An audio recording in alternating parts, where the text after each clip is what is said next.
तो स्टार्ट करें हम आज की क्लास आपकी मैनेजमेंट की सेकंड क्लास जो हमने एथिक्स से शुरू किया था। अब हम स्टार्ट करते हैं आगे इसको। कुछ थोड़ा सा बोरिंग रहेगा which we have to study on the page number 166 Indian ethics. थोड़ा सा बोरिंग रहेगा हमारे लिए, जिसमें हम इंडिया के बारे में पुराने एथिक्स के बारे में बताएंगे। It is very boring but I try to make it interesting for you. But एक बार इंडियन एथिक्स को छोड़ते हैं। लास्ट क्लास में हमने जो कवर किया मैं को फिर से रिपीट करता हूँ आपके लिए। व्हाट इज बिजनेस एथिक्स हमने सीखा। It is just a behaviour of the person while conducting the business transaction. That's a business ethics one word answer. कुछ ऑथर्स थे according to Wheeler business ethics in the art and the behaviour in the business.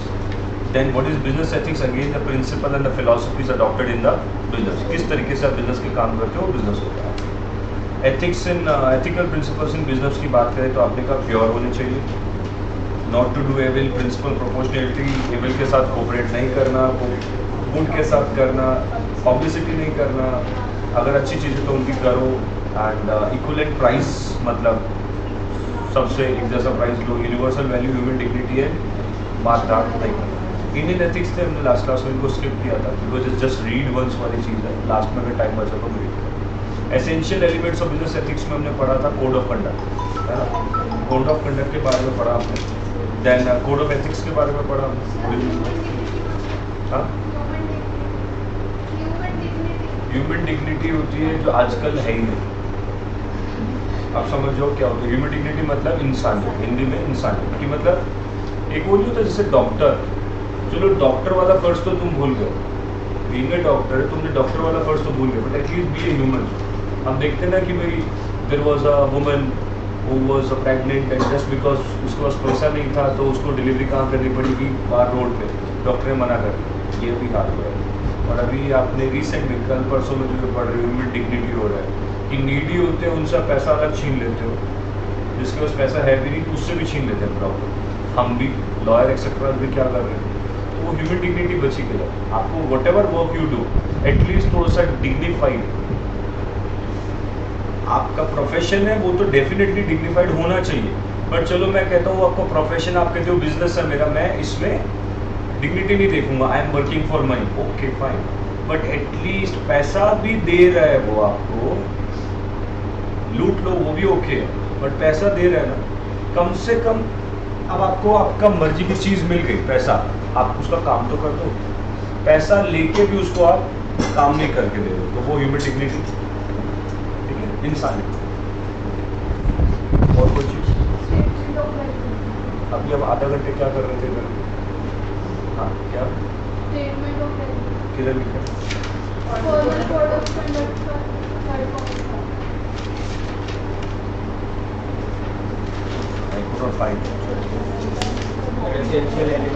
Okay, हम कम अभी हम essential elements of business ethics management का आया। उसमें सबसे पहला आया फॉर्मल कोड ऑफ कंडक्ट। नीचे कोड ऑफ कंडक्ट है, मैंने आपको लिखवाया कोड ऑफ कंडक्ट।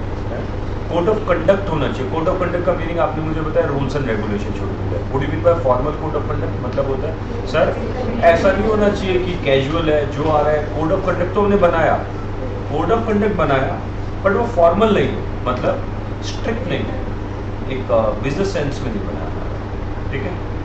आगे code of ethics, what do you mean by code of ethics? Code of ethics में बताया मैंने लास्ट क्लास में, आपको ये लिख लिया था सब आपने। कोड ऑफ एथिक्स का मतलब जो नहीं थे क्लास में सुन लो जल्दी से, आपके एथिक्स का भी एक रूल्स एंड रेगुलेशन होना चाहिए।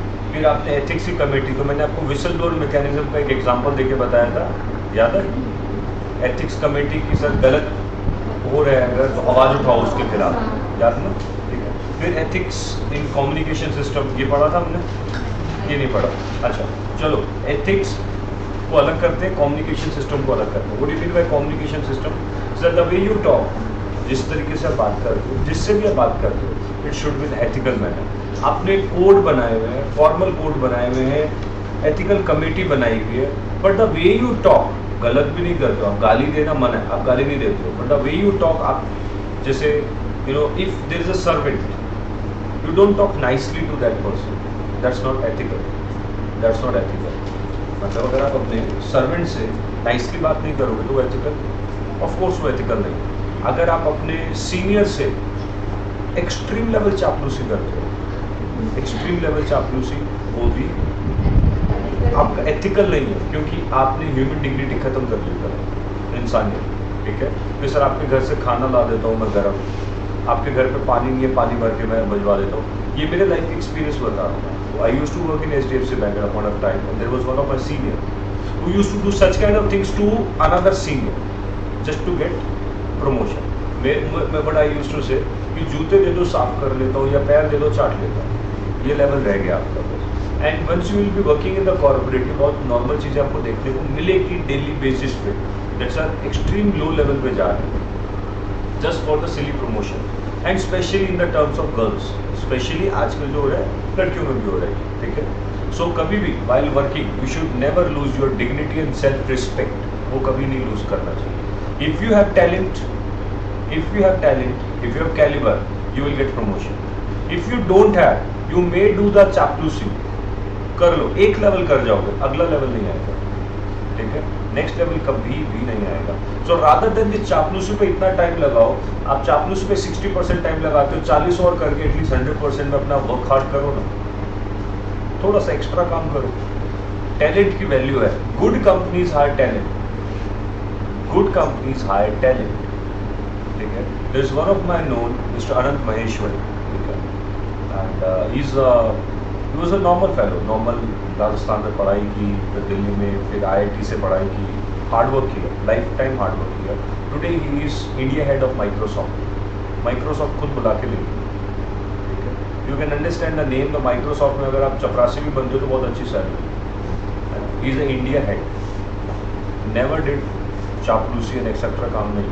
आप उनके बारे में गूगल पे सर्च करोगे, he is very dignified fellow, कोई ज़्यादा लाइमलाइट में नहीं आना है, नॉर्मल है, इंडिया हेड बन, इनफ हार्ड वर्क, टैलेंट था उनका, माइक्रोसॉफ्ट बुलाया, माइक्रोसॉफ्ट ने बुलाया, टैलेंट था।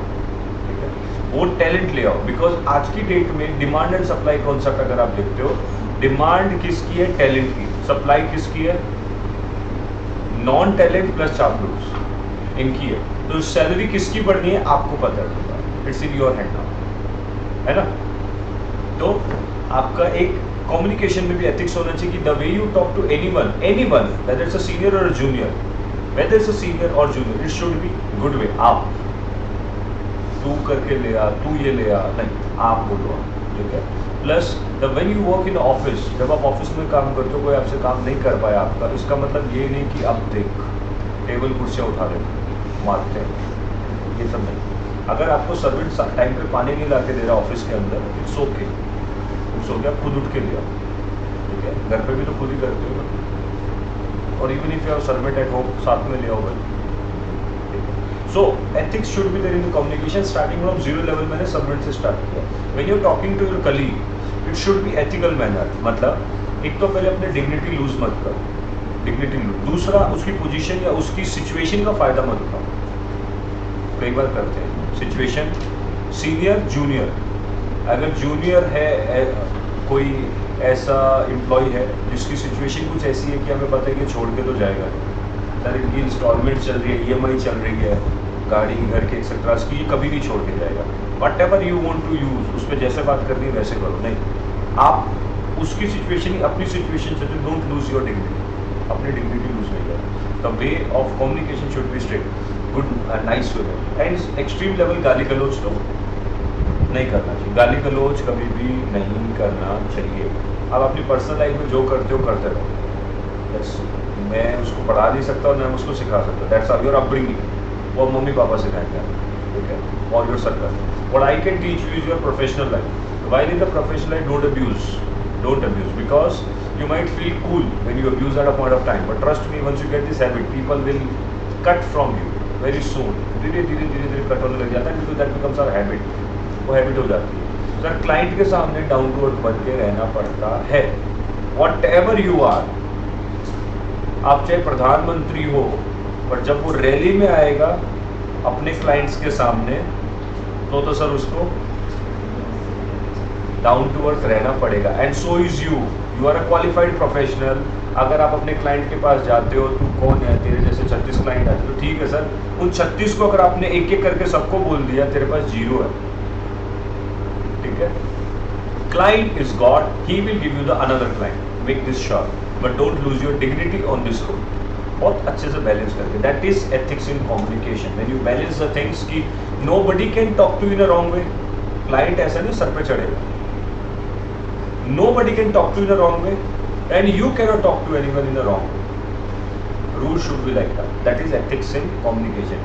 अगर आप जॉब करते हो तो ऑर्गेनाइजेशन में ये रूल्स बने हुए होने चाहिए कि किस तरीके से आपको बात करनी है। दैट इज विश एक्सेट्रा कोई जरूरी नहीं है। मल्टीनेशनल कंपनीज में बॉस को आप नाम से बुलाते हो, जैसे अपने यहाँ क्या होता है सर जी, है ना, ऐसा कोई सर जी वर्जी नहीं होता। अगर राम है उनका नाम तो राम, हेलो राम, चाहे वो वाइस प्रेसिडेंट भी कुछ भी है, हेलो राम बात करो, otherwise jai shri ram.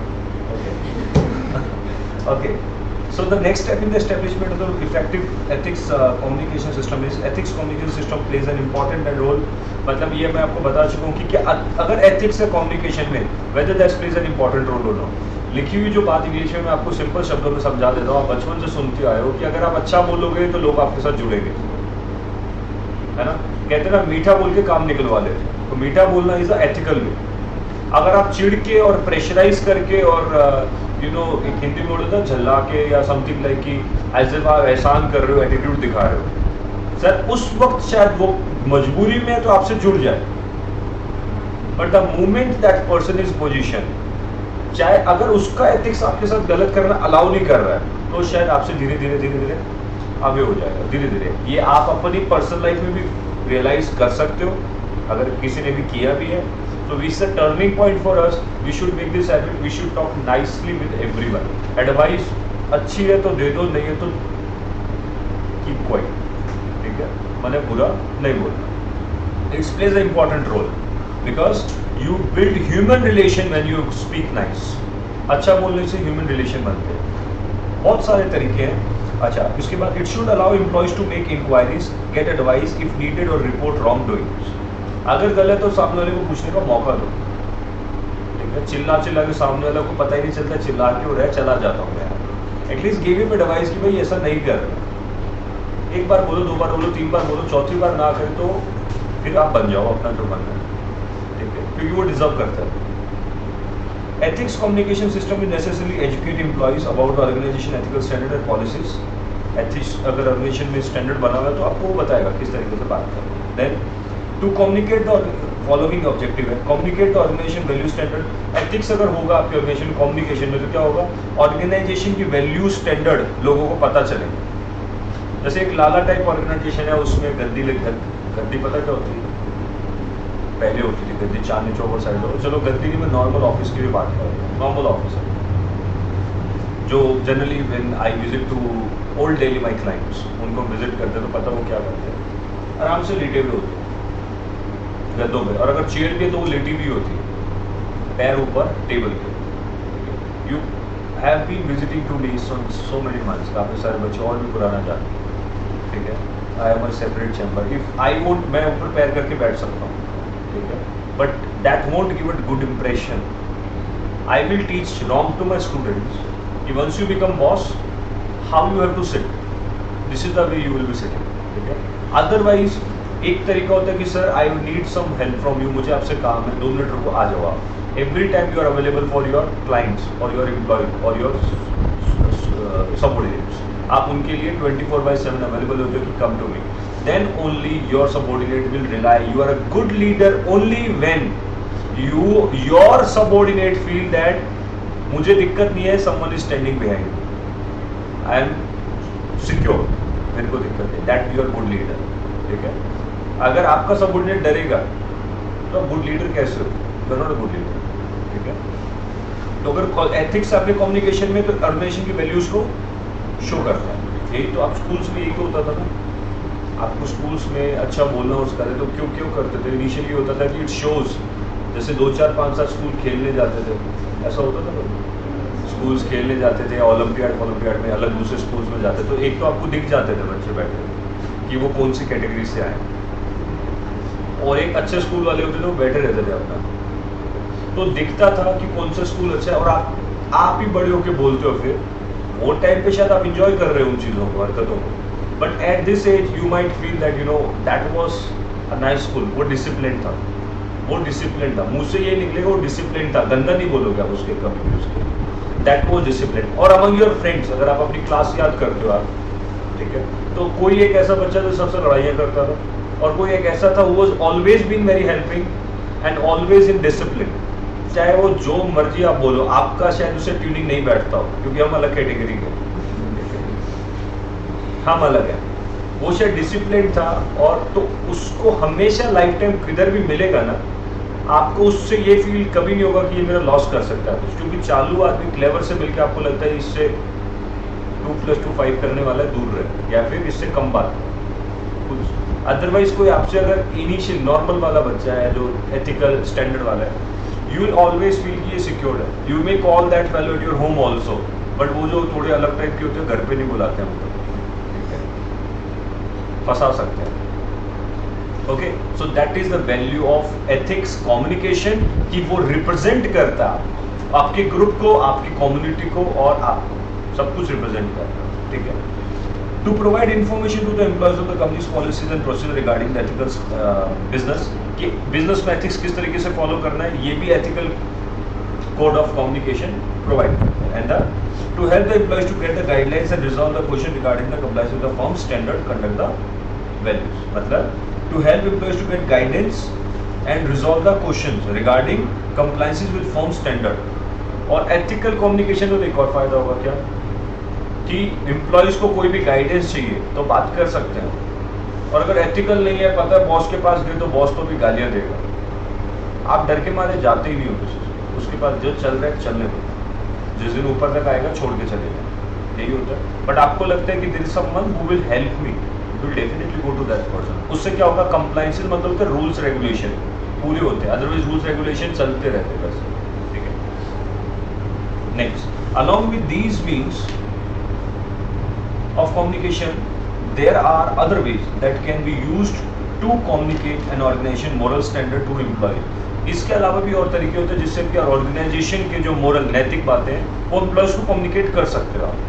मतलब जरूरी नहीं है एथिकल बोल के करो, और भी बहुत तरीके होते हैं ऑर्गेनाइजेशन के मोरल वैल्यूज आप कम्युनिकेट करो। पहला, उनको टाइम से आने के लिए पंचुअलिटी बनाओ, आप अपने एम्प्लॉयज को पंचुअल बनाओ। Don't you think it is also communication to them that if you are not punctual we will not accept this। Punctuality होनी चाहिए। किस तरीके से, आप 9 का 9:30 भी आओगे, आपका हाफ डे लगेगा, ट्रस्ट में अपने आप उठने लग जाओगे टाइम से, ठीक है। ये कम्युनिकेशन है आपको, क्या चीज की, we accept only punctual people, ये कम्युनिकेशन है उनकी तरफ से, बट नॉट वर्बल, एक वर्बल नहीं, नॉन वर्बल कम्युनिकेशन आपको बोला गया। Top management can communicate the ethical standard to the lower managers, and they can communicate it to the operational level. Sometimes the organization publishes newsletter. It can be used to expose company's code ethics. Full stop. If an organization has briefing and management meeting, these can be used as a means of communicating values. Certain companies use attractive, multicolored posters and publishes the code of ethics. वो ठीक है, वो अलग बात है। कुछ लोग जो है वो अपना पोस्टर लगा के थोड़ा सा शोबाजी कर देते हैं कि स्टैंडर्ड क्या है, एथिक्स क्या है, वो भी खैर सही है, अट्रैक्टिव होता है, जैसे नोटिस बोर्ड पे लगा हुआ नहीं होता, या स्कूल्स में डू एंड डोंट्स की बुक दी जाती है आपको, अगर आप पढ़े हो स्कूल्स में कभी ध्यान के थोड़ा, तो डू एंड डोंट्स की बुक्स दी जाती है, उसमें ये बोला जाता है ये डू है ये डोंट है स्कूल में, कि स्कूल में बंक नहीं करना है ना, हाफ डे में छुट्टी लेके नहीं जाना, ड्रामे नहीं करना, लड़ाई नहीं करना, एक्सेट्रा एक्सेट्रा एक्सेट्रा, बहुत सारी चीज़ें। इस दिन ये यूनिफॉर्म पहनना, उस दिन वो पहनना, ये सारे जो एथिक्स ऑफिस एंड ऑफिसर ये होते हैं जो मैंने लास्ट में आपको बताया, the one who will be keeping, the one who will be taking care of your, जो आदमी आपके एथिक्स स्टैंडर्ड का ध्यान रखेगा ऑफिस में। There must be someone who will look after the ethical standard और नॉट। कोई ना कोई आदमी होना चाहिए कि एथिक्स फॉलो नहीं होते, he is responsible, she is responsible. तो वो क्या है, एथिक ऑफिस एंड एथिक, उसमें बैठने वाला आदमी क्या है, ethics officer. Functions of ethic officer क्या क्या काम है, ऑलरेडी मैं सारे आपको ओरली बता चुका हूँ। पहला, सबसे पहला तो असेस मतलब चेक करना, असेसिंग मतलब checking, assessing the need and risk that an organization ethics program must address. क्या नीड है आपको उसकी, किस टाइप के एथिक्स की नीड है आपको, पहला बोले, ठीक है। दूसरा, डेवलप एंड डिस्ट्रीब्यूट, अच्छा एथिक्स की क्यों sir, police is also organization, police department, मारना एथिकल नहीं होता ना किसी को भी, बट पुलिस के डिपार्टमेंट में मारना एथिकल जरूरत है ना, उसके बिना काम नहीं होगा। तो डिपेंड करता है, ethics vary from organization to organization. तो पहला पॉइंट ये कह रहा है एथिकल ऑफिसर का एक काम है सबसे पहला असेस करना, क्या assess the need and the risk that the organization ethical program must address. मतलब कौन से टाइप की एथिक्स की आपको नीड है, सबसे पहले तो चेक करो। अब पुलिस का ऑर्गेनाइजेशन है, उसमें चेक कर लिया, उसमें पता चला कि नहीं मारने को हटा नहीं सकते, वो नीड है हमारी, वहाँ मारना धमकाना ये नीड है हमारी इस ऑर्गेनाइजेशन की। तो इसको एथिक्स स्टैंडर्ड में हम डालेंगे नहीं कि किसी को मारना नहीं या धमकाना नहीं, ये तो नीड है। Develop and distribute A code of conduct और एथिक्स। अब आपको नीड पता चल गई, लेवल पता चल गया अपने ऑर्गेनाइजेशन को, तो अब आप कोड को बनाओ, लिखो। ये नोट्स में लिखते रहना, ये बात है, किताब घर पे भी ऐसी बाद में समझ नहीं आएगी 4 महीने में। Conduct ethical training program for employees. सबसे पहले क्या करना है, सबसे पहले आप अपने कोड को सबसे पहले असेस करो, चाहिए क्या। सबसे पहला नीड, दूसरा राइट, तीसरा सर आपने नीड पता कर ली, आपने लिख दिए, जो ये आदमी सामने बैठे हैं एम्प्लॉइज, इनको कैसे सिखाओगे, इनको ट्रेन करोगे। एथिक्स होते क्या, प्रोग्राम्स ओरिएंटेशन होती है ना आपकी, जब कॉलेज में एडमिशन लेते हो या किसी प्रोग्राम में एडमिशन लेते हो तो पहले ओरिएंटेशन प्रोग्राम होता है, उसमें आपको बता दिया जाता है कि हम क्या हैं, हम आपसे क्या एक्सपेक्ट कर रहे हैं। अगर आपको जचता है तो आगे बढ़ना, नहीं तो वापस चले जाओ, ठीक है। तो this is your ethics training. तो सबसे पहले जज करो, चेक करो। दूसरा जो हो गया अभी आपने असेस कर लिया उसको लिखो, और तीसरा लिखने के बाद उसको बताओ, ट्रेन करो जिनसे आप एक्सपेक्ट कर रहे हो। चौथा establish and maintain a confidential service to answer employees question about ethical issues. Sir अगर किसी को एथिकल इश्यूज है तो मैंने आपको क्या कहा था, विसल ब्लोअर मैकेनिज्म बताया था कि कोई भी उसके बारे में जाके किसी से भी कंप्लेन, उसकी सीक्रेसी नहीं होनी चाहिए। मान लो मैं अपने सीनियर बॉस की कंप्लेन कर रहा हूँ एथिक्स ऑफिस में, सबके सामने तो नहीं कर सकता ना, बॉस मुझे निकाल दे, तो एक सीक्रेसी होनी चाहिए कि सर ये हो रहा है, यहाँ पर ये गलत कर रहा है boss. Ensure that the organization is the complies with the government regulation, ये भी एथिक्स ऑफिस का काम है। To monitor and audit ethical conduct, मतलब जो आपने ऊपर ट्रेनिंग दी है उनको, आप क्या एक्सपेक्ट कर रहे हो उनसे कि वो इस चीज को कंटिन्यू रखे, उसको आपने इम्प्लीमेंट किया, उसको क्या करते हो, बी अ वॉच डॉग, मतलब मॉनिटर कर। To take action on possible violation of the, अगर आपने मॉनिटर किया और आपको दिखा कि वायलेशन हो रहा है तो क्या करना है उस पर action. And to review and update the code from time to time. अब आपको लगता है कि कोड एक बार बंद तो गया, बट इसको समय से अपडेट करना जरूरी है, बना के बस छोड़ना नहीं एक बार, ठीक है। Ethics in training program, ethics in training program. अभी हम क्या पढ़ रहे हैं, टॉपिक क्या पता है किसी को, हेड क्या of business ethics management, essential in the business ethics management. सबसे पहला क्या था, code of conduct, code of conduct, फिर था कोड ऑफ एथिक्स, फिर आया एथिक्स कमिटी, फिर आया एथिक्स इन कम्युनिकेशन, फिर officer and then ethics officer के काम किया उसी के अंदर था, and then the ethics in training programme.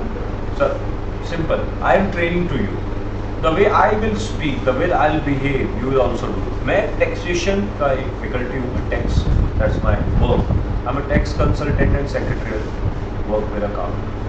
So once you are chartered accountant और कंपनी सेक्रेटरी, जो भी आप काम करते हैं, आपका काम होता है टैक्स में डील करना।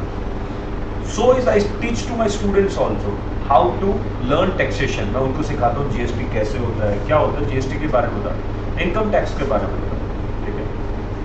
Also I teach the law also to them. Law में हमेशा कुछ ना कुछ लूपहोल होते हैं, देयर आर वेज। या तो मैं उनको सिखाऊं चोरी कैसे करना है, या फिर मैं उनको ये सिखाऊं प्लान कैसे करना, चोरी करना गलत है टैक्स की, ये मैं उनको सिखाऊं। तो एथिक्स इन ट्रेनिंग का मतलब क्या हुआ, the one who is a trainer must also follow the ethics. मैं खुद आऊँ, मतलब 12 बजे की ट्रेनिंग है, मैं आ रहा हूँ 1:30 बजे, बैठे रहो क्योंकि ट्रेनिंग लेनी है, आपने पैसा दिया, ठीक है। आज छुट्टी है, सुबह सुबह 12 बजे की ट्रेनिंग है और 12:10 में मैसेज आ रहा है सर का मूड ठीक नहीं है, आज नहीं आएंगे, ठीक है। वो एथिक्स नहीं है, वो एथिक्स नहीं। पहले आप खुद फॉलो करो, फिर दूसरों से करवाओ। और ट्रेनिंग में एथिक्स क्या होते हैं वो और डिटेल में भी देखते हैं। To ensure a good ethical behaviour in the organization, the employees are to be given training. For the purpose a corporate ethical training program is to be divide, मतलब उसके लिए ट्रेनिंग प्रोग्राम बनाओ। The main objective of the ethical training program is to offer assistance to employees to understand the ethical issues that are likely to arise in their work. जैसे departments में, काफ़ी government department में ethical issues आएंगे, क्या कि काम कर दो पैसा दूंगा, मतलब रिश्वत। तो पहले ही उनको इस चीज़ के लिए अवेयरनेस बना दो कि आपको आपके काम के दौरान ये चीज़ें ऑफर की जाएगी, but make sure you don't accept दोस्त, ये आप बताओ, पहले ही बताओ, ठीक है। When new employees are to be recruited, the induction training should be arranged. Induction मैंने अभी ओरिएंटेशन बोला ना, वो इंडक्शन ट्रेनिंग होती है। ओरिएंटेशन पता ना, जब भी आप न्यूली हायर होते हो तो पहले आपको बताया जाता है कि हम क्या हैं और आपसे क्या एक्सपेक्ट करते हैं, बात, ठीक है। This training will help to familiarize the company's ethical code of behavior. Importance of abiding by the code ethics should be dealt with the induction meeting, मतलब orientation program.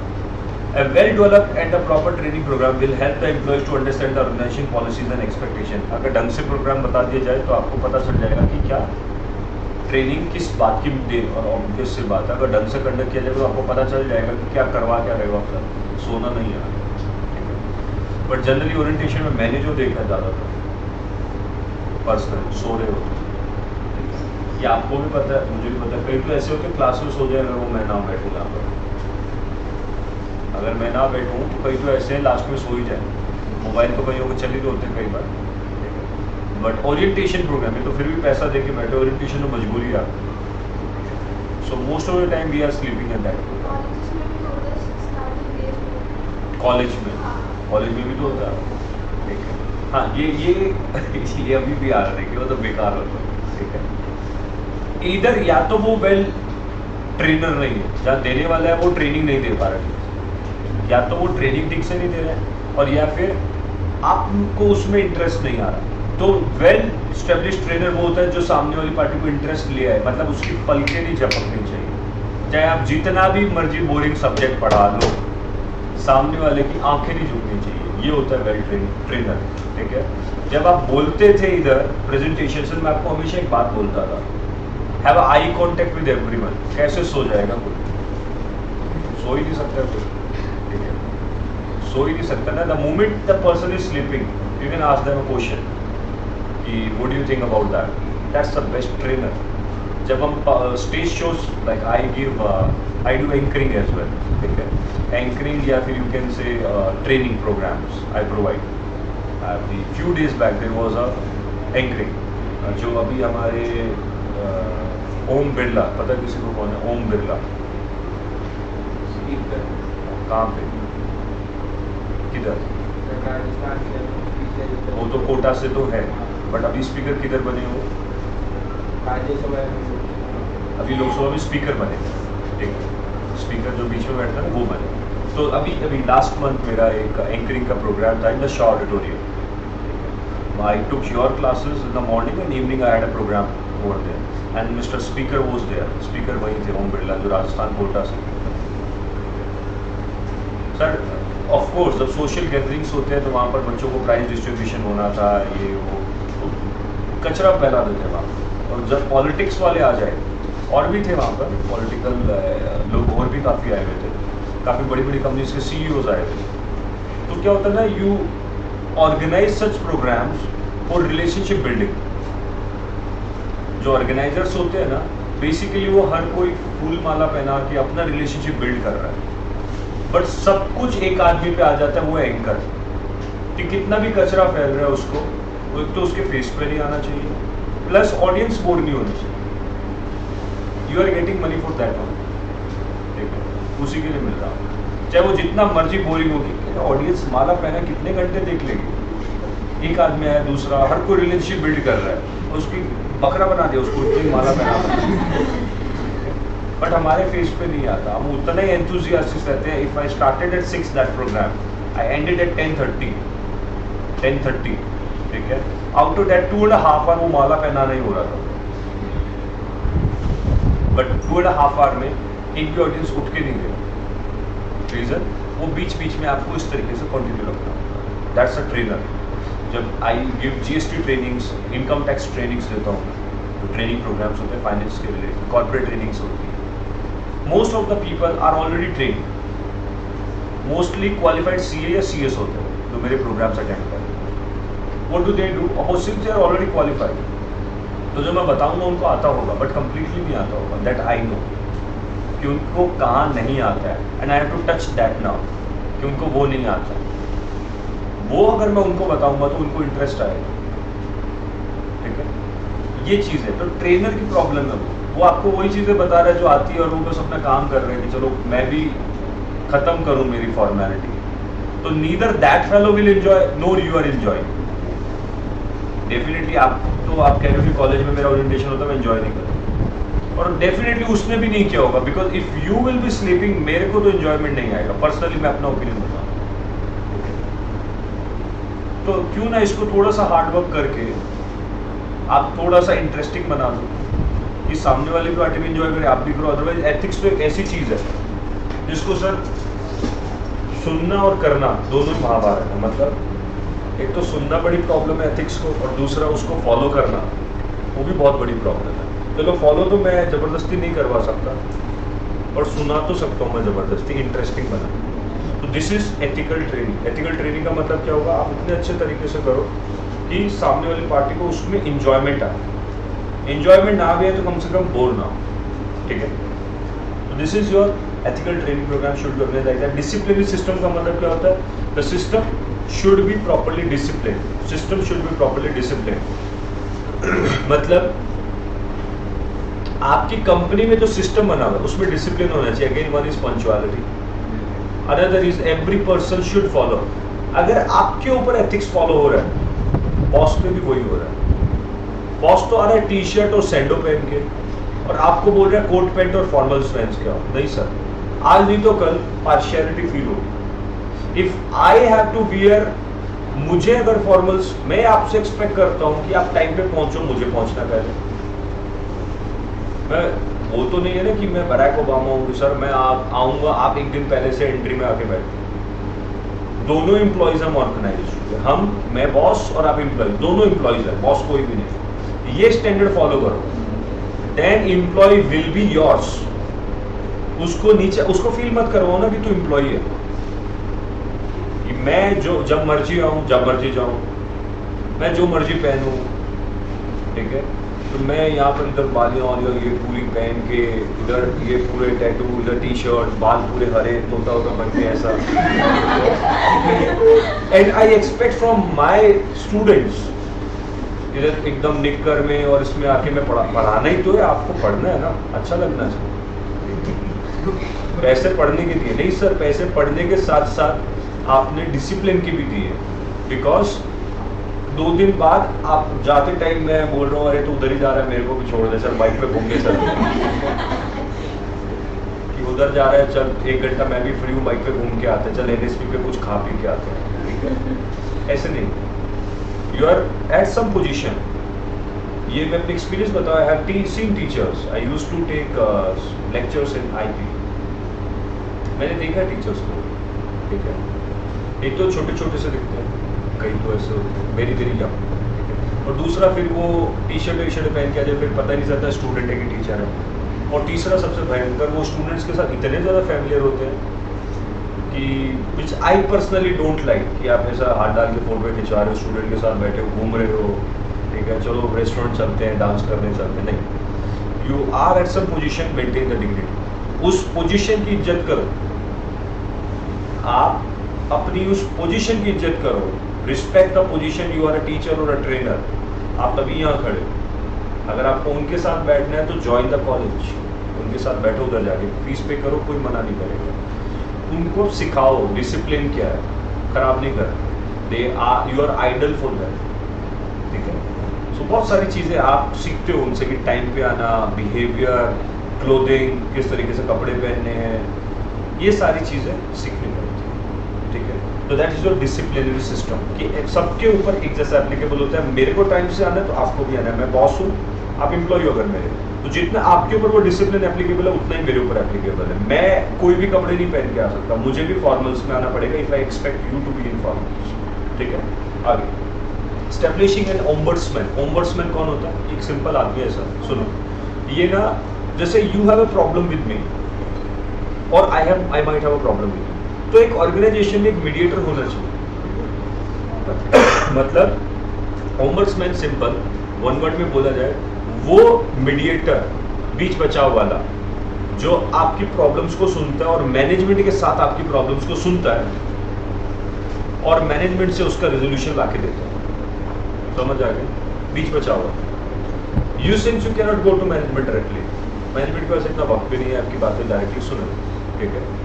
तो क्यों ना एक ऐसा आदमी का ऑफिस बना दिया जाए जो आप जो भी आपको प्रॉब्लम्स होती है वो उनको जाके बताओ, जैसे कस्टमर केयर वाले नहीं होते, है ना, या 40s या इन हॉस्पिटल्स में जाओ, रिसेप्शन के साथ में एक रूम बना हुआ होता है, प्रॉब्लम जो भी आपकी कस्टमर सपोर्ट वाले, ये ओम्बड्समैन हो गए।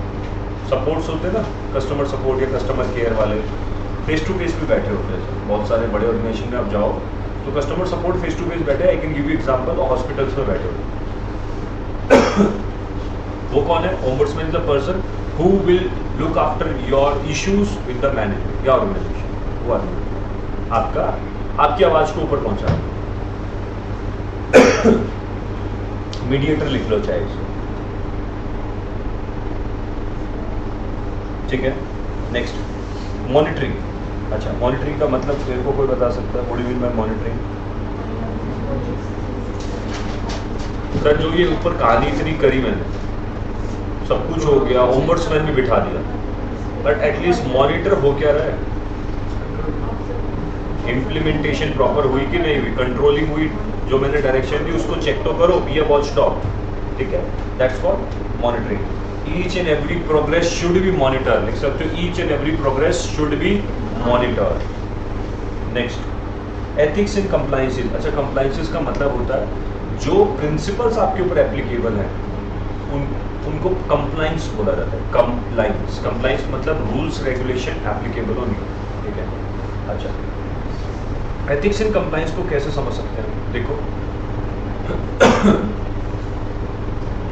जैसे फॉर एग्जांपल, आई थिंक थोड़ा बहुत इनकम टैक्स पता है। इनकम टैक्स होता है क्या? इनकम के ऊपर टैक्स लगता है, हर साल आपको इनकम टैक्स जो बनता है वो पे करना होता है, और उसकी रिटर्न, इनकम टैक्स की रिटर्न आपको 31 जुलाई को, अगर आप इंडिविजुअल हो तो लगानी है, और अगर आप कंपनी एक्सेट्राज हो तो 30 सितंबर को लगानी है, ठीक है। तो supposingly you are a company, आपकी इनकम टैक्स की रिटर्न कब तक लग जानी चाहिए? 30 सितंबर। ये क्या आपका कंप्लायंस, इनकम टैक्स कंप्लायंस। समझ आए एग्जांपल से, है ना। कंप्लायंस का मतलब समझ आया? बेसिक होता है क्या कि सर आपके ऊपर कोई चीज एप्लीकेबल है अगर, उसको कंप्लायंस बोला जाता है, ठीक है। एंड अगर मैं ये बोलूं रिटर्न फाइल कर दी मैंने, तो लॉ में इसको बोलूंगा आई have complied with compliances. Compliance वैसे मैं इंग्लिश में नहीं बता सकता प्रॉपर मीनिंग, बट मैं आपको एग्जांपल से बता सकता हूँ। कंप्लायंस मतलब रूल्स एप्लीकेबल हो और लॉ एप्लीकेबल हो। एग्जांपल दिया मैंने इनकम टैक्स रिटर्न का, हर किसी आदमी को अपनी इनकम के ऊपर रिटर्न लगानी चाहिए 30 सितंबर अगर आप कंपनी हो तो। Suppose you are a company और यू आर इंडिविजुअल, जिसकी इनकम थोड़ी सी है, या कंपनी, तो कंपनी की लास्ट डेट है 30 सितंबर। So your compliance is to file the return before on or before 30 सितंबर। समझ आया? If I do that I will call it I have complied with compliances, मतलब मैंने कंप्लायंसेस को पूरा किया। अभी टॉपिक क्या आपका? Ethics in compliances. सर कई होते हैं ना लेट दे के घूस से, रिश्वत से, कि वो क्या बैक डेट पे कर दे, फ्रंट डेट पे कर दे, ऐसा, ये सब कंप्लायंसेस प्रॉपर कर, कंप्लायंसेस प्रॉपर होने चाहिए, एथिक्स होना चाहिए। जैसे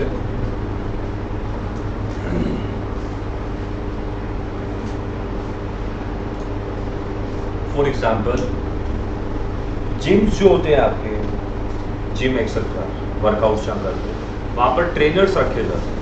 ट्रेनर को खुद को कुछ नहीं आता, they belongs to certain category. आ गए 5-10 हज़ार रुपये महीना में स्टीरॉइड लेके बॉडी बना ली, और उसके बाद में आपको बोला जाएगा कि एक्सरसाइज करवा रहे हैं। कितने सारे लोग इंडिया में गलत एक्सरसाइज की वजह से और गलत सप्लीमेंट्स की वजह से मरते हैं। कितने लोग पता भी नहीं चलता, उसको हार्ट अटैक बोल दिया जाता है, हार्ट अटैक, ठीक है।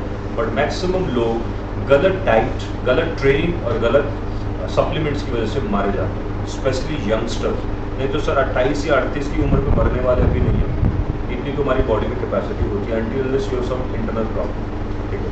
अच्छे भले लोग, आई have scene these things. There was one of the lady known of mine who was mother of one of my friend in class. She died in 3 days after joining the day. When we inquired about that, we got to know that she took fat burners. पता fat Berners क्या होता है? मोटे उनको तो पता है।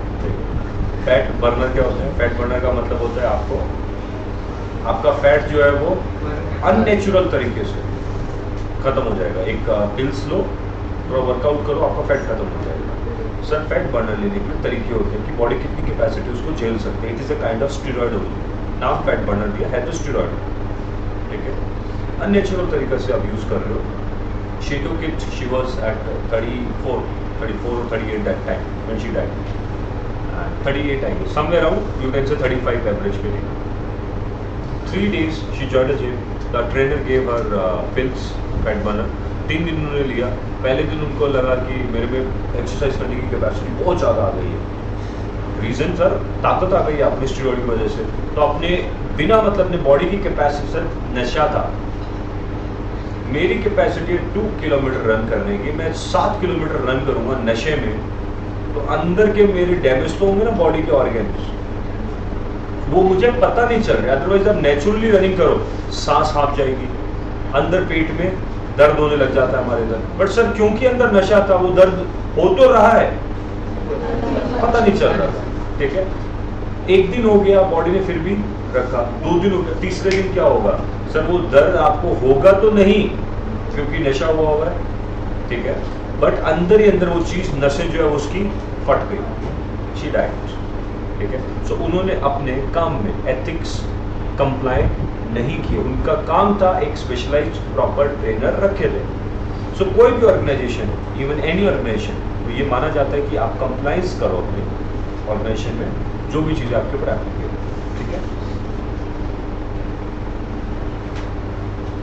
Compliance is about obeying and adhering to rules and authority. The motivation for being compliant could be do the right thing out of the fear of being caught rather than desire to abiding the law. मतलब डर से नहीं करो, डर से नहीं करना, मतलब करो जैसे मर्जी करो तो सही, पर डर से थोड़ा दूर रहो कि डर की वजह से करना पड़ रहा है, कंप्लाई के लिए तो पकड़े जाएंगे। कुछ इच्छा से भी करो। An ethical climate is an organization ensures that the compliance with the law is fulfilled by desire to abide by the laws, ठीक है ना। Ethics in finance मैंने टैक्स वाला एग्जांपल दिया। आप लोग अकाउंट्स तो समझते हो सारे, विंडो ड्रेसिंग समझते हो क्या होता है? क्या होता है? शोइंग रॉन्ग पिक्चर, चाहे कई बार लॉस ज़्यादा दिखा देना, कई बार प्रॉफिट ज़्यादा दिखा, कुछ भी कर विंडो ड्रेसिंग होता है। तो एथिक्स इन फाइनेंस क्या होता है सर? जो है वो दिखाओ, झूठ नहीं बोले, झूठ ना बोले, that is ethics in finance. जैसे P&L में फिगर ऊपर नहीं, closing stock, opening stock, under valuation, over valuation, ये सब नहीं, ठीक है। ब्राइबरी, रिश्वत, ये सब नहीं करनी। एक होता है कुछ नाम लिखे हुए हैं, इनसाइडर ट्रेडिंग, ये सब आपको भी नहीं समझ आएंगे। इनसाइडर ट्रेडिंग आप समझ सकते हो, समझ लो कि अगर आपके पास कुछ प्राइस सेंसिटिव इन्फॉर्मेशन, मतलब ये वैसा आएगा नहीं भी समझ आपको।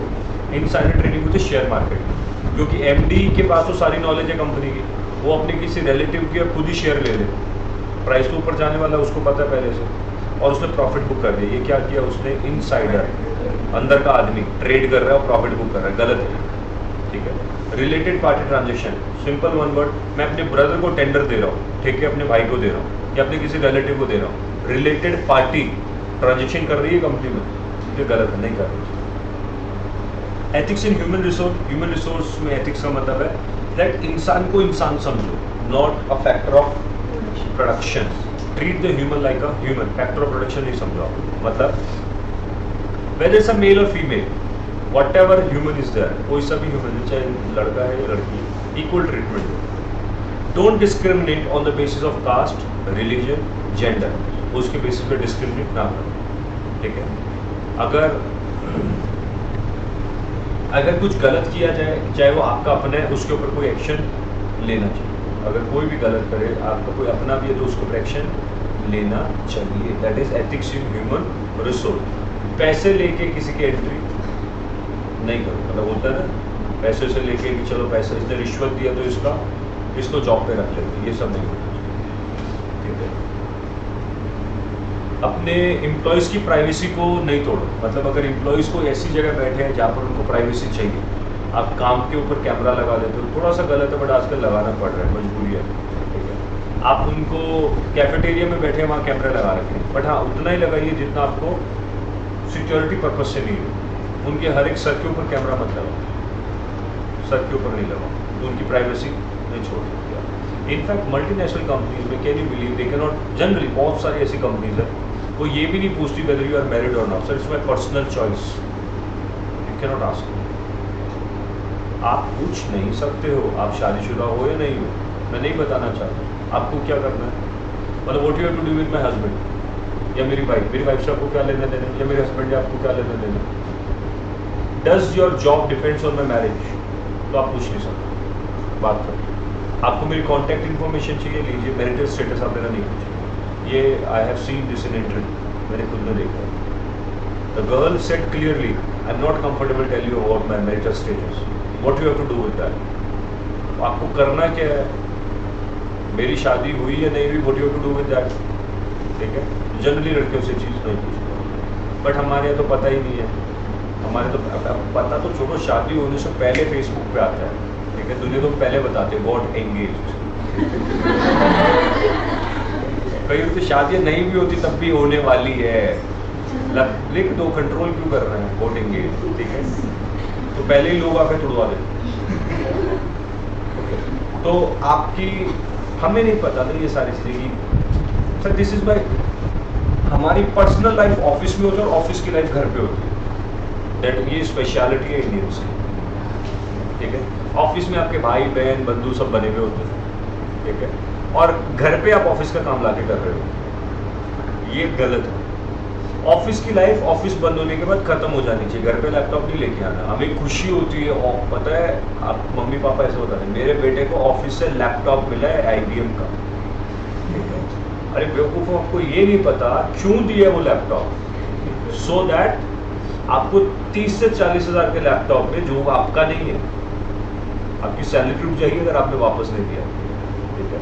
उस 30-40 हज़ार रुपये के लैपटॉप में आपको घर पे काम करने को और दूंगा मैं, तो सिंपली से आई am not comfortable taking laptop at my home. टूट गया तो मेरी जिम्मेदारी नहीं है सर, बहुत छोटे भाई बहन तोड़ फोड़ देंगे, मेरे को मत बोलना।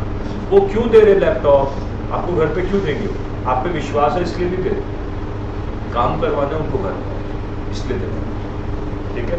तो ये ह्यूमन रिसोर्स को, ये हरेसमेंट है बेसिकली, हरेसमेंट। छुट्टी दो उनको, छोटे बच्चों को नौकरी पे मत रखो, जो 14 ईयर से छोटे होते हैं उनको नहीं रखो। हजर्डियस जगह जहाँ पर है, थोड़ा रिस्क वाली चीज़ है, वहाँ पर बच्चों को और औरतों को, लेबर लॉ कहती है हमारी इंडियन लेबर लॉ कि women and the child should not work after sunset, सूरज ढलने के बाद और सूरज उगने से पहले औरतों को और बच्चों को काम पे फैक्ट्रीज में नहीं रखना, बाकी ऑफिस में करते हैं आजकल।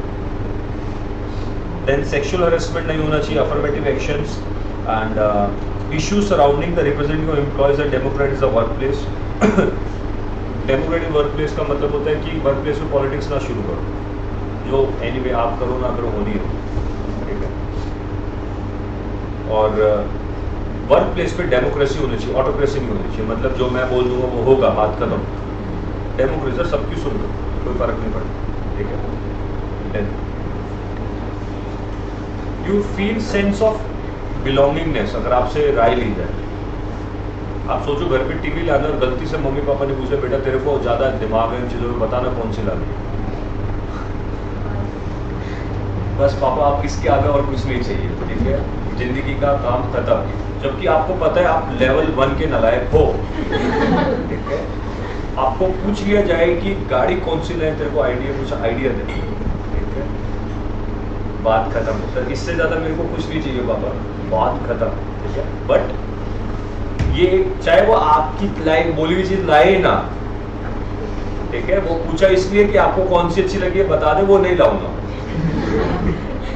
वो बता दे, क्योंकि तुम मिस यूज करेगा, तेरी बिना पसंद वाली लाऊंगा तो तू कम चलाएगा, तो इसलिए पूछा गया। पर सर पूछा गया, सेंस ऑफ बिलोंगिंग है, थोपा नहीं गया आपके ऊपर कोई भी। और आजकल माँ बाप थोपते नहीं, मैंने देखा है। जनरली तो माँ बाप ये कहते सर अब क्या करें, बच्चे को पसंद है इसलिए कोर्स करना पड़ रहा है, अब तो चाहते थे डॉक्टर बने। ये भी एक फीलिंग होती है माँ बाप। हमारे टाइम पे होता था कपड़े, खाना पीना, उठना बैठना, घूमने जाना, बाहर जाना नहीं जाना, लैपटॉप मोबाइल सब कुछ माँ बाप के अकॉर्डिंग। मतलब वो ऑप्शन ही नहीं था अपने वाला। अजी आपको तो शॉपिंग के लिए साथ में ले जाया जाता है ना, हमें साथ में नहीं ले जाया जाता। कपड़े आ गए पहन लो, कौन सा आप जैसे आपको ये भी चॉइस होती है कौन सा कलर का कपड़े, फेवरेट कलर। जैसे मेरे को कोई पूछे फेवरेट कलर क्या है, ठीक है, मेरे को पता नहीं मेरा फेवरेट कलर कौन सा है। When you will see me you have been watching me from so many months, तो ऐसा नहीं कि मैं पर्टिकुलर कलर रोज पहनूँ, ठीक है, क्योंकि वो ऑप्शन थे ही नहीं कभी। सो बट आजकल आ गए, थोपना नहीं है आजकल, वो ह्यूमन राइट्स ज़्यादा हैं। थोपना नहीं, उनकी पसंद की जगह जाओ, बच्चों को भी तो सुनो, घूमेंगे नहीं, रात को नाइट आउट पे नहीं जाएंगे तो फिर till date I am not allowed even night out या आफ्टर 8 आउट फ्रॉम होम, मुझे अलाउड नहीं है आज, ठीक है।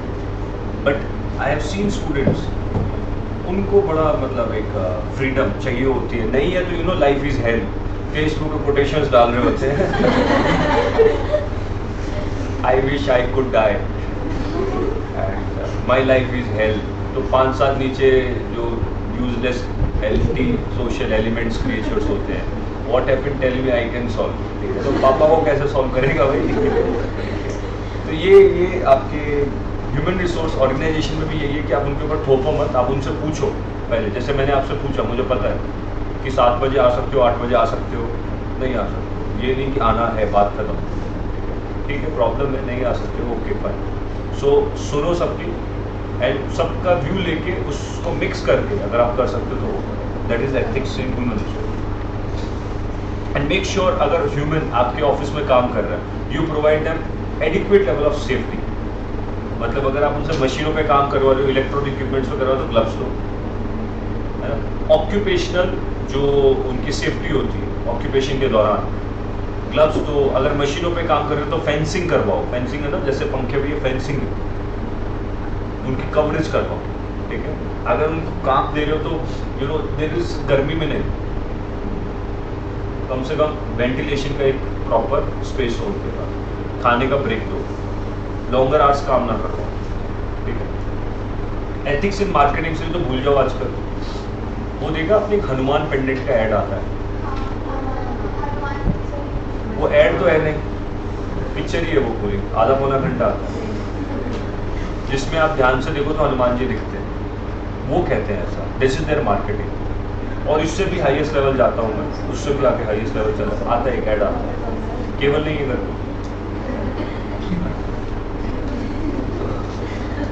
अगर देखो नहीं भी तो मोबाइल पे भी आता है, ठीक है। सो एथिक्स इन मार्केटिंग हुआ कि कितना एथिक्स फॉलो कर रहे हैं वो देखो। उसमें कहते हैं ध्यान से देखो, हनुमान जी दिखते हैं, और Hanuman ji and you know they try to cater every common problem, जो है किसी न किसी प्रॉब्लम में आप पक्का फॉल करोगे। बच्चा नहीं पढ़ रहा है, बाल उड़ रहे हैं, मोटे हो, जोड़ों में दर्द है, ये हर घर में एक ना एक तो मिलेगा। तो इमोशनल लेवल पे अटैक कर रहे हैं वो आपको, जिंदगी में सक्सेस नहीं मिल रही, काम धंधा नहीं चल रहा है, शादी ब्याह नहीं हो रहा है, they try to cater such kind of things. उनमें से आपको अपनी प्रॉब्लम दिख जाती है। आपको सड़क पे इतने पोस्टर दिखते होंगे, जब जहाँ CS लिखा है वो ट्रैक करेगा, ठीक है, क्योंकि हम वो कर रहे हैं, ठीक है। एंड एक और आता है, एक वो आदमी है ना इंग्लिश की CD का, नवजोत सिंह सिद्धू ऐड करता था थोड़े टाइम पहले, इंग्लिश की CD कहते हैं ये CD soon low, you will start तोते की तरह इंग्लिश बोलोगे, तोते की तरह इंग्लिश, तोता पहले बात इंग्लिश नहीं बोलता, बट एनीवे वो कहते हैं कि वो CD सुन लो, आप इंग्लिश बोलना शुरू कर दो, ठीक है। ये ऐड वो हिंदी में दे रहा है आई saw few days back a photograph मेरा पर्सन वो शायद आप लोगों ने देखा हो, वो दीवार पे फोटो कील से ठोक रहा है, ठीक है, उसके मुंह के अंदर सिगरेट है और उस पे पोस्टर पे लिखा है नो स्मोकिंग जोन। उसमें फोटो लेबर आदमी था वो ठोक रहे थे। तो वो वही वाली चीज मुझे उसमें लगी कि ये आप कैसे बोल रहे हो, ऐड दे रहे कि इंग्लिश सीखो इतने दिनों में। एक बॉडी बिल्डिंग के भी आते हैं ऐड, पहले मैं ऐसा था, ये दिस इज हाउ, ठीक है, ये आप लोग उसमें फॉल कर चुके हो। मतलब ठीक है, मंगवाया नहीं, पापा मम्मी ने पैसे नहीं दिए, वो अलग बात है, बट सोचा तो जरूर होगा कि हम भी ट्राई करते हैं ऐसा। चलो नहीं सोचा भी, तब भी वो ऐड इस तरीके से देते, अगर आप देखो ना कि पहले मैं ऐसा था, और उसमें वो they try to put all those problems जो आपकी लाइफ में प्रॉब्लम है। पतले वाले आदमी को बॉडी बना देंगे और मोटे वाले आदमी को पतला कर देंगे। तो सर दो जिंदगी की सबसे, और लुक्स की बड़ी प्रॉब्लम सबको होती है, कितना भी बोलो I don't care, I do care, कितना भी बोलो I don't care about looks, appearance doesn't matter to me, it does matter to everyone, ठीक है, आप कितना भी करो, money and appearance matters to you and me, सबको करता है, ठीक है, और वो उसी चीज को हिट करते हैं। इंग्लिश बोलोगे तो पीपल, पहले मैं डरता था, लोगों से घबराता, अब ऐसे का ऐड देता हूँ। सर हमें भी पता है, अब सबको पता है इंग्लिश बोलने पे कौन नहीं घबराएगा पब्लिक प्लेस पे, 100 में से 90 तो पक्का, 90 कस्टमर बन गए, ठीक है। उनमें से कुछ ऐसे होते हैं जो शॉर्टकट देख रहे होते हैं, वो खरीद भी लेते हैं। सर मार्केटिंग कहाँ है उसमें, दिस इज द मार्केटिंग, आप गलत नहीं बोल रहे हो, दिस इज द मार्केटिंग, आप गलत नहीं बता रहे हो अपने बारे में। कौन सा ऐसे मोटे से पतला, पतले से मोटा 10 दिन में हो जाएगा। I saw few days back ad on the pillar at Rohini somewhere that आप आओ और जाने के टाइम 1.5 किलो वजन कम के जाओ, 5 घंटे में 1.5 किलो वजन कम। मैं बताता हूँ कैसे होता है। 5 घंटे पानी नहीं पियो, ठीक है, इलेक्ट्रॉल एक्सेट्रा, पानी नहीं पीना बिल्कुल भी 5 घंटे, या 2 दिन में लिखा था, नॉट 5 आवर्स, 2 दिन में। सर 2 दिन भूखे रह जाओ, वैसे 3 किलो कम हो जाएगा। पानी मत पियो, पानी का वेट होता है हमारी बॉडी में, बॉडी हमारी 70-80% वाटर फिल्ड है, तो पानी मत पियो 2 दिन, आपकी नसें दिखने लग जाएगी, पतले हो जाओगे आप, गाल अंदर। तो कौन सा एथिक्स है सर ये इस एडवर्टीजमेंट में कि 2 दिन में आप 1.5 किलो वजन कम करो, फिर सो एथिक्स नहीं है। मार्केटिंग एथिकल होनी चाहिए, ये मेरी गवर्नमेंट को बैन करनी चाहिए कि इस तरीके की एड ओपनली जो चल रही है ये लोगों को गुमराह कर रही है, ऐसी चीज़ें नहीं होनी चाहिए, ठीक है। Then ethics in production, sir ये भी हमारी, हम बहुत अच्छे से समझ सकते हैं प्रोडक्शन में एथिक्स का है। बोला जाता है कि ये नेचुरल प्रोडक्ट है, मिलता है कुछ और ही उसमें, केमिकल है ना, जैसे शायद अब मुझे आइडिया नहीं है, मैंने सुना है ये खाली पतंजलि में बोला गया कई बार, बीच में ऐड में आया कि इसमें केमिकल मिले हुए, ठीक है। तो एक तो सर वो टॉर्चर, पतंजलि के प्रोडक्ट आप एक बार कर लो यूज, दोबारा लाइफ में कभी नहीं करो, trust me. Have a candy, Patanjali की कभी टॉफी, अगर किसी को टॉफी छुड़वा ली किसी बच्चे को एक्सेट्रा, पतंजलि की टॉफी खिला दो, बिस्किट्स, टॉफी, पतंजलि का मैगी नूडल्स खिला दो। अगर किसी से दुश्मनी हो, घर पे दोबारा ना बुलाना हो, कोई बच्चा जो बार बार टॉफी मांग रहा है उसको पतंजलि की टॉफी खिला दो, ठीक है, ट्रस्ट मी, वो लाइफ में कभी डेयरी मिल्क नहीं खाएगा। मैं भूल हूँ, मैं बैठा हूँ, I had it once, I stop taking chocolates, इतना गंदा taste. And the Patanjali is into everything now. Best part is Patanjali सब कुछ बना रही है, मतलब पेंट तक आ गई, स्वदेशी paint, some name is there, Paridhan FBI परिधान नाम से क्या NSP पे शोरूम खोला, मेरे ऑफिस के नीचे शोरूम खोला बेसमेंट में, परिधान। सर इसमें जब एंट्री की थी तो आपने कहा था कि मैं कोक या पेप्सी को बंद करना चाह रहा हूँ, इस वजह से मैं मार्केट में आया, एग्री करते हैं, क्योंकि वो सर केमिकल था उसमें और बाहर की कंपनीज। गवर्नमेंट कह रही है ग्लोबलाइजेशन करो, फॉरेन एक्सचेंज के रूल्स निकालो, बाहर की इन्वेस्टमेंट लो, और ये एक अलग ही कहानी चल रही है इधर की बाहर का खाना बंद करो, अंग्रेज छोड़ो या समथिंग लाइक दैट। क्या है ये, मतलब गवर्नमेंट के रूल्स बंद करवाना, गवर्नमेंट को बोल इंपोर्ट करना एक्सपोर्ट करना बंद करो, क्यों लोगों को बेवकूफ़ बना रहे हो? स्वदेशी अपनाओ। अरे तुम कौन सा कुछ स्वदेशी बना रहे हो? जो तुम्हारा प्लास्टिक है वो कहाँ से आया? जो तुम्हारी प्रिंटिंग की मशीन्स है, आप जो सरसों की घानी का तेल जो भी उस पर लगा दे, वो प्रिंटिंग कहाँ की मशीन पे हो रहा है? इंडिया में तो बनती नहीं वो मशीन, कोरियन मशीन पे बना रहे हो तुम ये, ठीक है? तो तुम खुद तो पहले बनाओ। तुमने चंडीगढ़ में रेस्टोरेंट खोला, हाँ चंडीगढ़ में रेस्टोरेंट खोला था उन्होंने, ठीक है सर, खोला भी कहाँ? चंडीगढ़, जहाँ सबसे ज्यादा फूडी लोग होते हैं, वो कहाँ खाएंगे?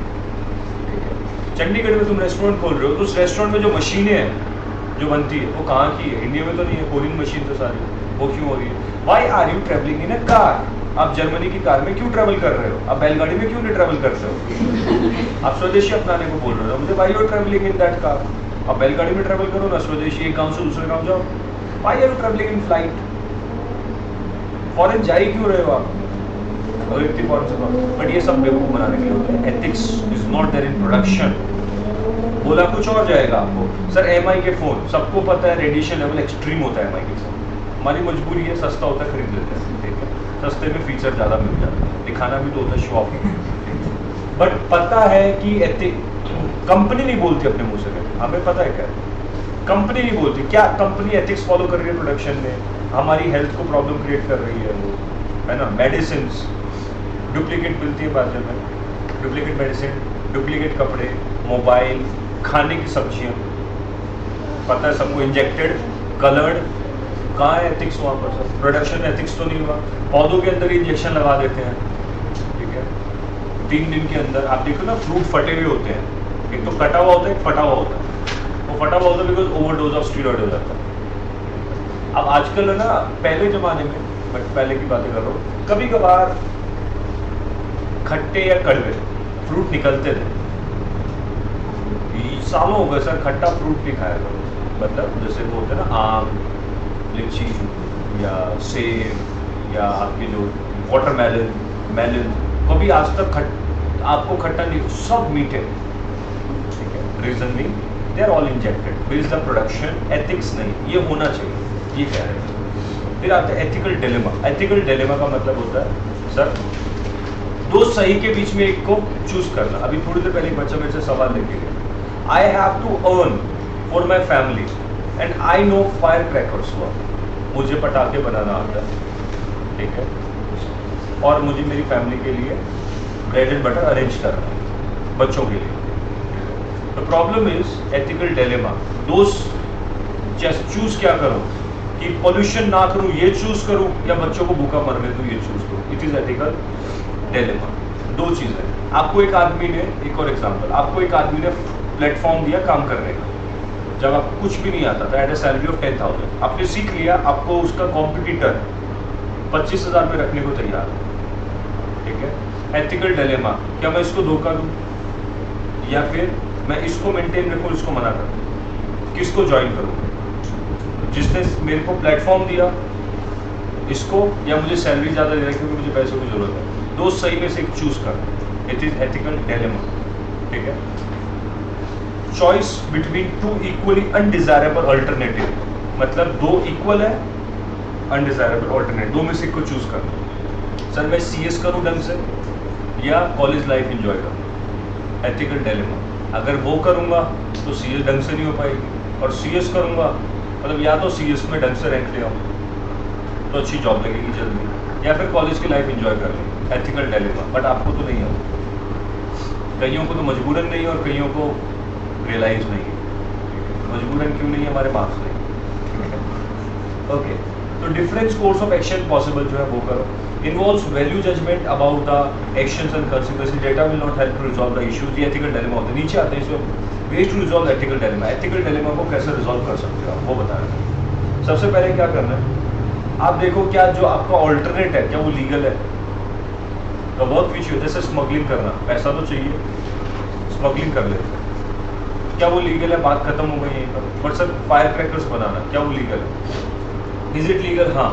If it is not then there is no question, आगे बढ़ने की जरूरत ही नहीं है, कुछ और काम करो। बट अगर लीगल है तो आगे बढ़ते। दूसरा, is it balanced, that is does it protect the interest of all stakeholder or is biased about the particular group? क्या इससे किसी एक पर्टिकुलर ग्रुप को फायदा होगा या बैलेंस है? मेरे को भी होगा और सामने वाले को, पटाखे बनाने से दोनों को होगा, आपकी भी डिजायर है ये, ठीक है? How does it make it feel, करने के बाद मुझे कैसा फील हो रहा है जब मैं देखता हूँ कि धुएं से लोग मर रहे हैं, ठीक है? How does it feels to me. This is necessary because ethics in context personal level होता है. एथिक्स हमेशा क्या होता है, पर्सनल है, it is within you. अगर मुझे लग रहा है कि मुझे पर्सनली अच्छा नहीं लग रहा है, कम कमा लो, काम ऐसा करो जिससे किसी को नुकसान ना हो. ठीक है. This model was put forward by Kenneth Blanchard and Norman Bell. Business ethics principle protected by Indian company. Sir ये बड़ा इंटरेस्टिंग है, ये देखते हैं. इसमें पतंजलि को रखना बीच में और फिर हम पढ़ेंगे. ठीक है. Business ethos principle practised by Indian company. Indian companies ने एथिक्स कौन कौन से फॉलो किए हैं वो बताऊंगा. वो इंडियन कंपनीज के नाम पता है एक दो में? एक सब पतंजलि बताओ. रिलायंस. हाँ, रिलायंस का नाम दो. कितने एथिक्स फॉलो किए उन्होंने? और टाटा. जो उन्होंने जियो का बोला 4G देते हैं 2G. अपना मोबाइल चेक कर लो, एट प्रेजेंट भी 3 या 2 जाता है. 4 तो देखे हुए सालों हो गए होंगे. इनिशियल लेवल स्पीड जरूर आएगी, अब पता नहीं कहाँ गई. ठीक है. तो रिलायंस और Airtel is not Indian company. और वो बंदा है ऐसे तो अनंत महेश्वरी, माइक्रोसॉफ्ट भी इंडियन बन जाते हैं.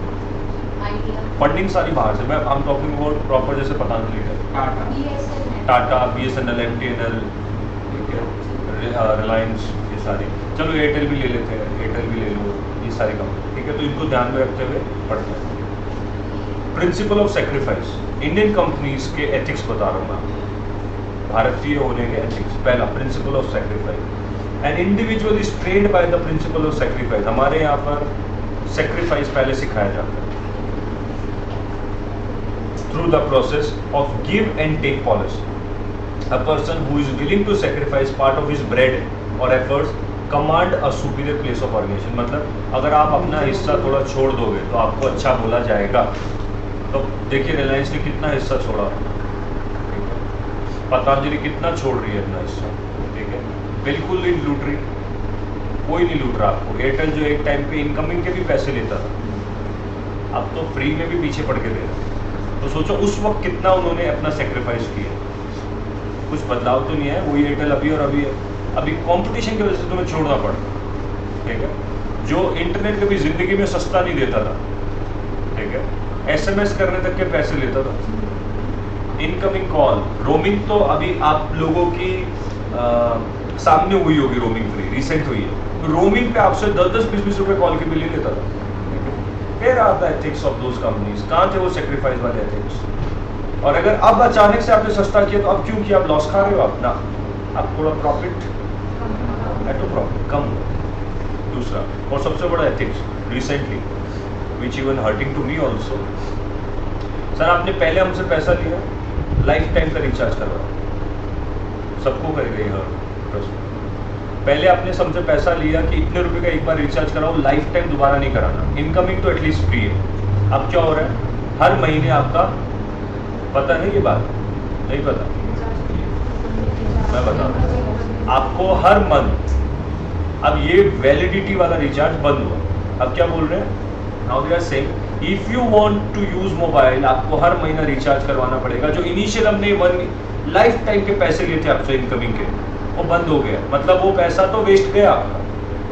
सर आपने इनिशियली हमसे कॉन्ट्रैक्ट करा था, कमिटमेंट किया, कहाँ गया वो फिर? हाँ, लोगों ने भी गलत किया. एक आदमी ने 5-5 सिम लेके मोबाइल के पीछे रखी हुई है ना. इनकमिंग तो आती रही, तो लाइफ टाइम रिचार्ज होता था ना एक पहले, वो बंद हो गया. दूसरा, प्रिंसिपल ऑफ हार्मनी. वो क्या कहता है, An individual is trained in such a way that to avoid conflict and friction, one should be guided by a certain set of moral conduct and principle. मतलब मिलजुल के काम करने का टाइप है. रिलायंस में 2 ब्रदर है, पता, मुकेश अंबानी और, कितनी हार्मनी है दोनों में, लड़ते रहते, ठीक है, आपस में लड़ते हैं. हमारा पॉलिटिकल सिस्टम कितना हार्मोनाइज है. ये इंडियन एथिक्स. दूसरा, तीसरा, और अच्छी कंपनीज ले लो, टाटा हमारी कंपनी. पहला, sacrifice, they do a lot for their employees. दूसरा, हार्मोनाइज प्रिंसिपल. सर डेफिनेटली भी साइरस मिस्टर के साथ उनका हुआ था केस, बट टाटा थोड़े से रूमर्स में कम रहा, अच्छे काम करता है टाटा. तीसरा, प्रिंसिपल ऑफ नॉन वायलेंस. मतलब आपने कभी गड़बड़ मारदार नहीं करनी. मारुति की एक कंपनी, सर वो इंडियन नहीं थी, नॉन वायलेंस तो पता है, नॉन वायलेंस लैंग्वेज नहीं होती ऑर्गेनाइजेशन में, ना ही मारकाट। प्रिंसिपल ऑफ रिवॉर्ड, अगर कोई अच्छा काम करे तो उसको प्रमोशन दो, रिवॉर्ड दो। प्रिंसिपल ऑफ जस्टिस, माने अन्याय किसी के साथ नहीं करो, अगर किसी ने गलत किया तो उसको पनिशमेंट मिलनी चाहिए, चाहे वो कोई भी हो। प्रिंसिपल टैक्सेशन, मतलब अगर the one who is taxed more is encouraged to stay fit for longer, जो ज़्यादा टैक्स दे रहा है तो उसको थोड़ी ज़्यादा हेल्प करो, मतलब गवर्नमेंट की तरफ से उसको थोड़ा सा सपोर्ट ज़्यादा मिलना चाहिए कि उसको लाइन में नहीं खड़ा होना पड़ेगा, चक्कर कम काटने पड़ेंगे, क्योंकि टैक्स भी तो ज़्यादा दे रहे हैं, ठीक है। By proper appreciating the encouragement, this principle applies on individual who are hard working and productive. तो ज़्यादा टैक्स दोगे तो आपको हम सर्टिफिकेट देंगे, समझ आया। Principle of integrity, an integrated mind is more productive, that is groups are encourage to stay united in order to reap the benefits of division of labour, मतलब टीम वर्क को encourage करो, और हमारी companies में ये चीज़ होती है कि टीम वर्क को एनकरेज किया जाए। प्रिंसिपल ऑफ पॉलीगैमी, एक बार क्वेश्चन आया हुआ इसमें, प्रिंसिपल ऑफ जस्टिस